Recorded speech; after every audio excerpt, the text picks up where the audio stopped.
사랑하는 은혜와 진리 장로교회 교우 여러분, 어젯밤도 평안하셨습니까?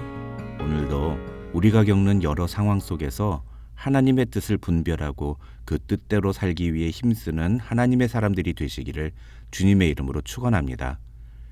오늘 새벽에 만나 본문은 창세기 43장입니다. 그 중에 1절로 15절을 제가 읽어드리겠습니다. 그 땅에 기근이 심하고 그들이 애굽에서 가져온 곡식을 다 먹음에 그 아버지가 그들에게 이르되 다시 가서 우리를 위하여 양식을 조금 사오라. 유다가 아버지에게 말하여 이르되 그 사람이 우리에게 엄히 경고하여 이르되 너희 아우가 너희와 함께 오지 아니하면 너희가 내 얼굴을 보지 못하리라 하였으니 아버지께서 우리 아우를 우리와 함께 보내시면 우리가 내려가서 아버지를 위하여 양식을 사려니와 아버지께서 만일 그를 보내지 아니하시면 우리는 내려가지 아니하리니 그 사람이 우리에게 말하기를 너희의 아우가 너희와 함께 오지 아니하면 너희가 내 얼굴을 보지 못하리라 하였음이니이다. 이스라엘이 이르되 너희가 어찌하여 너희에게 또 다른 아우가 있다고 그 사람에게 말하여 나를 괴롭게 하였느냐. 그들이 이르되 그 사람이 우리와 우리의 친족에 대하여 자세히 질문하여 이르기를 너희 아버지가 아직 살아계시느냐 너희에게 아우가 있느냐 하기로 그 묻는 말에 따라 그에게 대답한 것이니 그가 너희의 아우를 데리고 내려오라 할 줄을 우리가 어찌 알았으리까. 유다가 그의 아버지 이스라엘에게 이르되 저 아이를 나와 함께 보내시면 우리가 곧 가리니 그러면 우리와 아버지와 우리 어린 아이들이 다 살고 죽지 아니하리이다. 내가 그를 위하여 담보가 되오리니 아버지께서 내 손에서 그를 찾으소서. 내가 만일 그를 아버지께 데려다가 아버지 앞에 두지 아니하면 내가 영원히 죄를 지리이다. 우리가 지체하지 아니하였더라면 벌써 2번 갔다 왔으리이다. 그들의 아버지 이스라엘이 그들에게 이르되 그러할진대 이렇게 하라. 너희는 이 땅의 아름다운 소산을 그릇에 담아가지고 내려가서 그 사람에게 예물로 드릴지니 곧 유향 조금과 꿀 조금과 향품과 몰약과 유향나무 열매와 감 복숭아이니라. 너희 손에 갑절의 돈을 가지고 너희 자루 아귀에 도로 넣어져 있던 그 돈을 다시 가지고 가라. 혹 잘못이 있었을까 두렵도다. 네 아우도 데리고 떠나 다시 그 사람에게로 가라. 전능하신 하나님께서 그 사람 앞에서 너희에게 은혜를 베푸사 그 사람으로 너희 다른 형제와 베냐민을 돌려보내게 하시기를 원하노라. 내가 자식을 잃게 되면 이르리로다. 그 형제들이 예물을 마련하고 갑절의 돈을 자기들의 손에 가지고 베냐민을 데리고 애굽에 내려가서 요셉 앞에 서니라. 어제 본문에서 애굽에 곡식을 구하러 갔던 야곱의 아들들은 요셉의 조치에 의해 시므온을 볼모로 두고 다시 집으로 돌아왔습니다. 그리고 그들은 아버지 야곱에게 이런 전후 사정을 모두 이야기한 뒤 베냐민을 데리고 다시 애굽으로 돌아가야 한다고 말했습니다. 하지만 야곱은 그런 아들들의 말을 듣지 않습니다. 42장 36절을 보면 야곱은 너희가 나에게 내 자식들을 잃게 하도다. 요셉도 없어졌고 시므온도 없어졌거늘 베냐민을 또 빼앗아 가고자 하니 이는 다 나를 해롭게 함이로다 라고 말하는데, 이 말은 요셉도 내 곁을 떠나고 시므온도 떠났는데 베냐민마저 내게서 빼앗으려고 하니 너희 때문에 내가 정말 괴롭다, 이런 뜻입니다. 그래서 야곱은 베냐민을 데리고 애굽으로 가겠다는 아들들의 요청을 수락하지 않습니다. 심지어 42장 37절을 보면 루벤이 자기 2 아들들을 볼모로 내놓을 테니 베냐민을 데리고 애굽으로 가게 해달라고 요청하지만 야곱의 마음은 좀처럼 움직이지 않습니다. 그런데 얼마 동안 시간이 지났는지는 정확히 알 수 없지만 애굽에서 가져온 식량이 다 떨어지고 더 이상 먹을 것이 없어지는 상황이 다시 벌어지게 됩니다. 그래서 야곱은 다시 아들들에게 애굽에 가서 식량을 좀 더 사오라고 말합니다. 그러자 이번에는 유다가 나서서 야곱을 설득합니다. 3절로 5절에서 유다는 베냐민을 데려가지 않으면 식량을 살 수 없다고 아버지에게 대답합니다. 그런 유다에게 야곱은 도대체 왜 동생이 더 있다는 말을 해가지고 이런 일을 벌이느냐고 짜증을 냅니다. 야곱의 아들들은 요셉이 그런 식으로 동생을 데려오라고 할 줄 누가 알았느냐고 아버지에게 대답합니다. 중요한 건 8절부터 10절에 나오는 유다의 말입니다.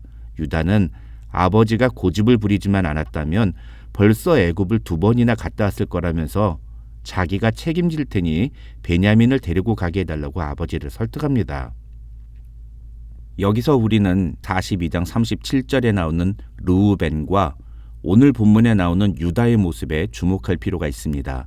결론부터 말씀을 드리면 이 두 사람은 모두 목숨을 걸고 베냐민을 책임지겠다고 아버지를 설득하려고 노력하는 모습을 보여주고 있다는 것입니다.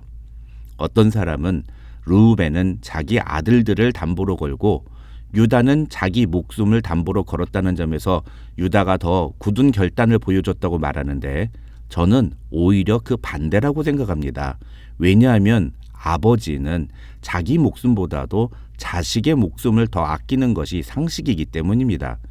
하지만 중요한 건 자기 목숨을 걸었느냐 아니면 아들의 목숨을 걸었느냐가 아닙니다. 진짜 중요한 건 르우벤이나 유다나 둘 다 시몬을 위해서 최선을 다해 아버지를 설득하려고 노력했다는 것입니다. 르우벤과 유다의 이런 태도는 사실 처음이 아닙니다. 창세기 37장을 보면 형제들이 요셉을 죽이려고 했을 때도 어떻게든 요셉을 살리려고 노력했던 것이 바로 르우벤과 유다였습니다. 르우벤과 유다는 문제를 방관하거나 그 문제에 동조하지 않고 문제를 해결하려고 노력했습니다. 그런데 가만히 보면 결국 움직이는 사람은 옛날에도 움직였던 사람이고 지금도 움직이는 사람이라는 것을 우리는 볼 수 있습니다. 반대로 다른 형제들은 옛날이나 지금이나 전혀 문제 해결을 위해서 나서지 않는 모습을 보여주고 있는 것입니다. 사랑하는 성도 여러분, 저는 저와 여러분도 이 르우벤과 유다처럼 문제를 해결하기 위해 적극적으로 움직이고 노력하는 사람들이 되시기를 바랍니다. 중요한 것은 그들의 행동이 사소해 보여도 결국 결론적으로 보면 그들은 하나님의 뜻을 이루어가는데 동역한 자들이라고 볼 수 있다는 것입니다. 아니, 정확하게 말하면 하나님께서는 하나님의 뜻을 이루기 위해서 르우벤과 유다의 성품을 사용하셨고 그런 르우벤과 유다의 적극적인 태도를 통해서 결국 야곱의 마음을 돌이키셨다고 볼 수 있다는 것입니다. 그런데 이런 인간적인 노력과 태도에도 불구하고 르우벤과 유다는 서로 다른 결론에 도달하게 됩니다. 나중에 다시 이 내용을 다루겠습니다만 르우벤은 창세기 35장 22절에 기록된 대로 그 아버지의 첩인 빌하와 동침함으로써 야곱의 12아들 중에 장자의 자격을 상실합니다. 학자들은 르우벤이 이런 악한 행동을 저지른 그 시점부터 이미 맏아들로서의 영적인 권위를 상실했고 그래서 요셉과 시몬을 살리기 위해 적극적으로 중재에 나서고 아버지를 설득하는 모습을 보여주었지만 그로 인한 어떠한 축복도 받지 못했다고 설명합니다. 그러나 유다는 다르다는 겁니다. 학자들은 야곱의 12아들들 중에 혈통적인 맏아들은 르우벤이고 야곱이 인정한 상속자는 요셉이었지만 이스라엘 민족의 실질적인 장자로 하나님이 인정한 사람은 바로 유다였다면서 유다가 이런 장자의 축복을 얻는 이유는 바로 창세기 37장과 오늘 그리고 내일 본문에 나오는 유다의 태도 때문이라고 설명합니다. 어떤 목사님은 이런 유다의 태도를 가리켜서 책임감 그리고 리더십으로 설명하기도 합니다. 놀라운 것은 그런 유다의 설득에 야곱의 마음이 움직였다는 것입니다. 11절로 14절에서 야곱은 유다와 그 형제들에게 베냐민을 데리고 가라고 말하면서 이런 말을 합니다.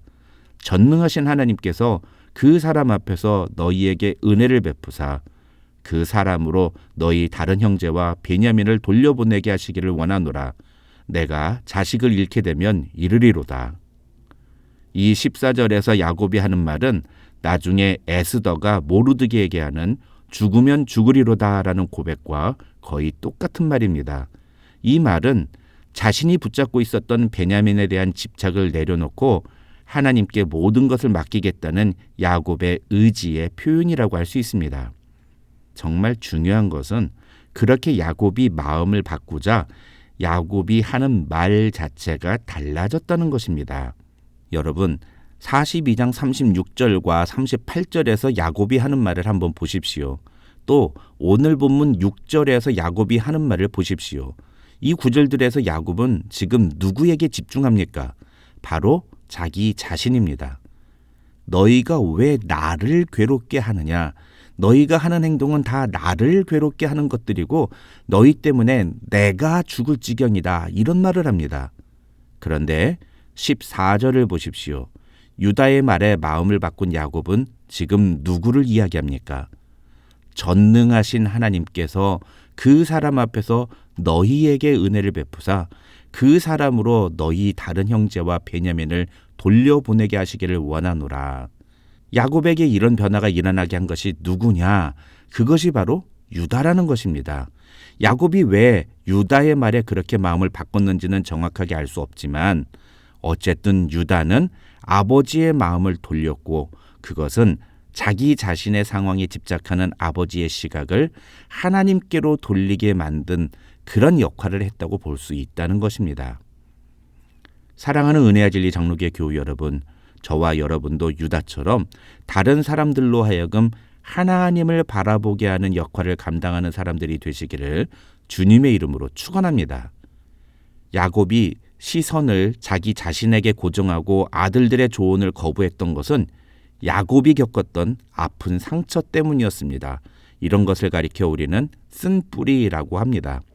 그 쓴뿌리에 집착하는 사람을 설득한다는 것은 결코 쉽지 않은 일입니다. 아니, 거의 무의미한 시도에 가깝다고 볼 수도 있습니다. 그러나 유다는 그런 아버지를 설득하려고 끝까지 노력했고 아버지에게 자기가 책임을 지겠다고까지 약속을 합니다.